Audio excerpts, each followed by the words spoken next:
안녕하세요. 엘입니다. 오래간만에 기초 강의 시작해 보겠습니다. 6강입니다. 오행의 상극의 전도입니다. 여기서 개념을 잡아야 할 건 극한다는 거는 이긴다, 해친다 이런 뜻인데 각 일간마다 극하는 게 있잖아요. 목은 토를 극하고 토는 수를 극하고 수는 화를 극하고 화는 금을 극하고 금은 목을 극하고 하지만 공격하는 쪽이 1대1이라면 이기는데 만약에 극을 받는 쪽이 세력이 강하면 오히려 극을 하는 쪽이 당한다는 겁니다. 한번 볼게요. 목이 토를 극합니다. 목극 토죠. 그런데 오히려 토가 많으면 목이 부러집니다.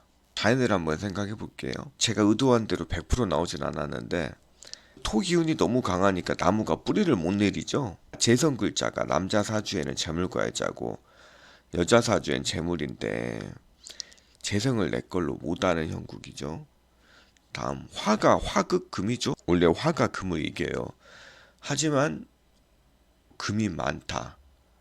그러면 불이 오히려 꺼집니다. 사진도 보시죠. 이 큰 바위돌 금의 세력이 강한데 불이 녹일 수 없습니다. 녹여야 재물이 내게 됩니다. 토가 수를 극하나 수가 많으면 토를 쓸어버리고 수다 토탕이라고 하는데 원래 흙이 물을 이기잖아요. 오히려 수가 많으면 역으로 흙탕물을 만들어 버린다는 겁니다. 이 사진을 또 보시면 수가 이렇게 왕하죠. 이 흙이 소용이 없어요. 사진같이 그냥 무너져 버리는 거예요. 토극수인데 수극토가 되는 거예요. 금이 목을 이기나 목이 많으면 금이 어지러지며 목다 금결이죠. 또 사진을 보면 원래 금극목인데 목이 이렇게 세력이 세며 목극 금이죠. 도끼가 나무를 벨 수가 없어요. 지금 하고 있는 개념을 이해하고 알아야 나중에 사주를 해석을 할 수 있습니다. 이걸 이해를 하지 못하면 사주를 해석을 못해요. 수가 화를 극하나 수국화인데 화가 많으면 수가 말라버린다. 화다수갈. 이 그림을 보면 역시 이해가 되죠? 원래 수가 불을 꺼서 이기는데 화 세력이 이렇게 왕하면 불을 절대 못 꺼요. 이걸 종합해 보면 내가 극하는 게 재성 글자인데 이걸 어느 정도 내가 이길 수 있어야 내가 다치지 않고 내 소유로 할 수 있다는 거예요. 목극토라고 목이 이긴다고 목이 다치지 않는 거 아니에요. 목도 힘이 어느 정도 소모되는 거예요. 근데 세력이 약하면 내 걸로 할 수가 없어요. 두 번째, 극하는 것이 과다에 생기는 패당, 관성과다죠. 나를 극하는 힘이 너무 세다는 거예요. 내가 약한데 나를 극하는 힘이 너무 세면 내가 무너지잖아요. 목이 토를 극하는데 목극토죠. 근데 목이 많으면 토는 무너져 함몰된다. 목강토약 즉 경합. 극하는 게 너무 많으면 사람이 행동하고 자신감이 없어요. 주체성도 없고 그런 특징으로 발현됩니다. 의기소침하고 그럼 좀 보기 안 좋겠죠.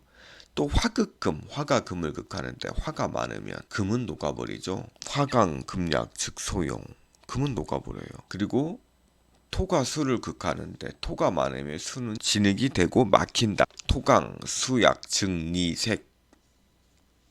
물이 극하는 게 너무 많으면 진흙을 만들어 버립니다. 금이 목을 극하는데 금이 많으면 목은 부러지고 쪼개진다. 금강 목약 즉 절작. 완전히 부러지는 거예요. 수가 화를 극하는데 수가 많으면 화는 꺼져 없어진다. 수강 화약 즉 열식. 강한 오행이 억제하는 것을 만나며 얻게 되는 이로움. 목이 강할 때 금을 만나면 전정하여 쓸모있는 제목이 된다. 나무가 무성한데 우리가 보통 가위질 하잖아요. 도끼로 쳐주고 그래야 나무도 시원해지죠. 그렇지 않으면 수많은 가지의 양분을 뺏기잖아요. 이거는 3번 같은 경우에는 내가 강한데 억제하는 것을 만나면 귀찮지 않나요? 번거롭지 않나요? 이렇게 생각하실 수도 있는데 자유에는 통제가 필요합니다. 그냥 100% 자유롭게 놔두면 방종이 되는 거죠. 적절한 통제가 필요해야 본인도 좋습니다. 그렇게 생각하시면 돼요. 화가 강할 때 술을 만나면 화의 맹렬함을 억제하여 기제의 공을 이룬다. 술은 온 세상을 따뜻하게 해주거나 밝게 해줘야 이로운데 불이 너무 세면 온 세상을 태워서 없애버립니다. 이걸 적절히 수로 맹렬함을 억제해줘야죠. 토가 강할 때 목을 만나면 막힌 것을 통하게 하여 소통을 이룬다. 운동장을 생각하시면 토 밀도가 높죠. 토는 만물을 키워내는 거예요. 근데 토가 이렇게 운동장 같이 되면은 뭘 키워낼 수가 없습니다. 그때 목이 와서 소토해지면 토가 윤기 있게 농작물을 키울 수 있는 흙으로 변한다는 거죠. 금이 강할 때 화를 만나면 금을 녹여 기물을 만들 수 있다. 금은 바위를 상징합니다. 이 커다란 금속물은 아무 쓸모가 없어요. 하지만 이때 대장간 화를 만나면 비로소 칼이 되고 그릇이 되고 사람들에게 쓸모가 있어집니다. 수가 강할 때 토를 만나면 연못을 만드는 지수공을 이룬다. 이것도 수가 강할 때예요. 강할 때 우리가 산기슭으로 올라가 보면 호수나 연못이 있잖아요. 근데 이게 흙으로 제대로 물 주변을 딱 둘러싸서 막아주니까 물은 물이고 호수는 호수잖아요. 지소 서로 섞이지 않았어요. 서로 세력이 비슷하면. 마지막으로 강한 오행이 설기하는 것을 만나면 얻게 되는 이로움.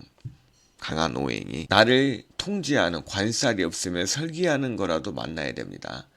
화를 만나면 밝음을 이루는 통명의 이름이 있다. 목이 강할 때 금으로 재어주는 것도 좋은데 나를 태워서 불을 활활 비춥니다.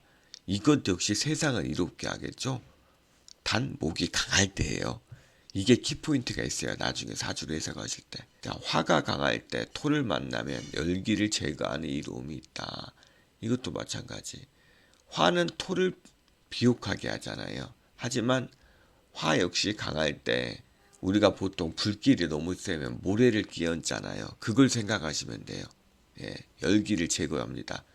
그럼 화가 이롭게 되겠죠. 금이 강할 때 술을 만나면 강한 기운을 감소해주는 이로움이 있다. 금은 물살 사이에 낀 바위는 물도 맑게 해주지만 금 자체도 본인도 물에 씻기는 역할을 합니다.